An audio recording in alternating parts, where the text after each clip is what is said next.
I'm ready. Good morning. My name's Larry Andrews. We're on board the Riptide 35. I bought this boat about a year and a half ago, and it's been a pretty extensive refurbishment, bigger than I expected to do. Starting from the bow, so pretty large v-berth up front, new holding tank under here, 10-gallon roughly holding tank. The head's been rebuilt. It's a porcelain bowl. I would have replaced the whole thing, but the porcelain bowl is kind of nice. I like it being 230 pounds. It's nice, but all the pumps, all the tubes, everything's new. There's no stink. Coming back to the bow, the carbon pole, the protruding carbon pole, it's 10 feet long. Fitzgerald Racing just fit this butt attachment so that it fits in a socket at the very end. So it's tight, so it doesn't have any flex and pulsate when you're under load. He was concerned under load that it had some possible wobble to it. So rather than transfer the wobble load through the boat, he made this butt affixment, and it fits and shims right into the back, right up into the bow. Tight, just done. Haven't even got the bill for it. Moving aft, it's a carbon fiber mast. It's a Hall spar carbon mast. This is a Hall sprit as well. Moving aft, I just had Artie Means completely rewired the whole boat from start to finish.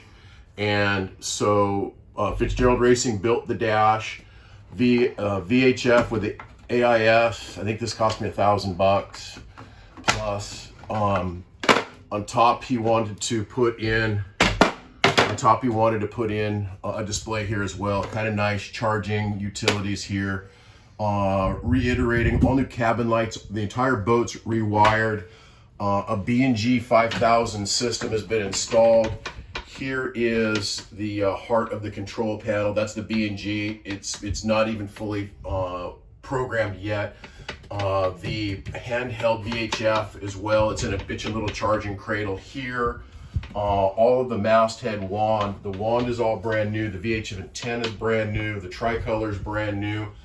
There's navigation lights on the masthead. There's navigation lights at deck. So there's two sets of navigation lights. Put all new cabin lights in as well. Artie convinced me to put in a lithium battery. I don't know much about it. The lithium battery. And then I had Fitzgerald Racing build this. It's carbon. It weighs about probably less than a pound. Lithium battery, and then there's a high-end charging unit that we put in. The high-end charging unit with an exterior regulator. Artie Means convinced me it was something that should be done. There's some last-minute tie-ins that need to be done.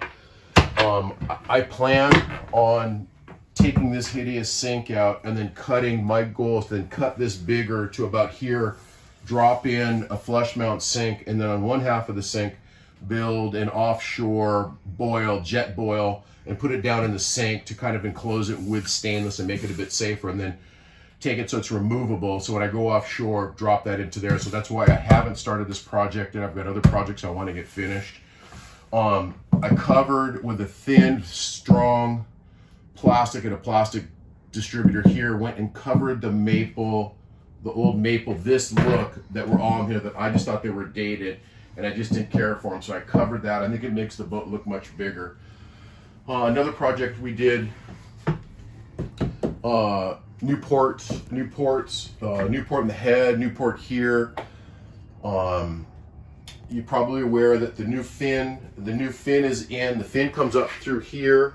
The top of the fin is here. These are the mounting bolts that hold the fin in place. Go straight down. It's brand new. It was just installed. This is the kelp cutter. The kelp cutter is a stainless rod, and I have this just on top to keep somebody from falling on it until I get a knob put in it. I just got it out of the yard, but it actually works really well. Boom. So you're at the top. You're at full extension there. In a perfect world, I was going to put another port here, just put a port here with a screw off, and then run this out the deck. Probably put a tube up. So, oh wait, you got the water collection. Yeah. The water collects. Brad Fitzgerald was reluctant to put the tube on for some reason. I'm not sure why. Probably because it's not structural. Someone will grab it if he doesn't have it. I wasn't sure exactly why. He didn't give me logic as to why, but so once again, a lithium starting battery. This reminds me of the boat Suzel, Chris. So it's a lithium starting battery, with a high output charging regulator and system on it. The engine turn off batteries right here. So new compass just installed, compass wire, the compass light just installed. He didn't have the tabs to secure the wires just yet when he was here last, but all new. New B&G 5000 system. It's been activated for just maybe an hour. It's not programmed yet. The Artie Means needs to come back and program it. Some of the other things we did, I put all new sail tracks on the boat, and everything's backed. G10, all G10 plates, all custom fit. All of the mushroom heads, so you don't have the bolt heads and hit your head on it down below. All new tracks, all new sail tracks, all new sail cars, all new. The sail track car adjustments are new. Made a mistake. We originally had them. The boat originally had them about 5 or 6 inches further back, which was a mistake. So unfortunately, after I painted the boat, we discovered that we moved them forward. So there's a portion that's unpainted back here, a strip where the tracks were that I need to get touched up. That's on both sides. Water ballast. This is Yeah, these are the water ballast tanks. These are the water ballast tanks here.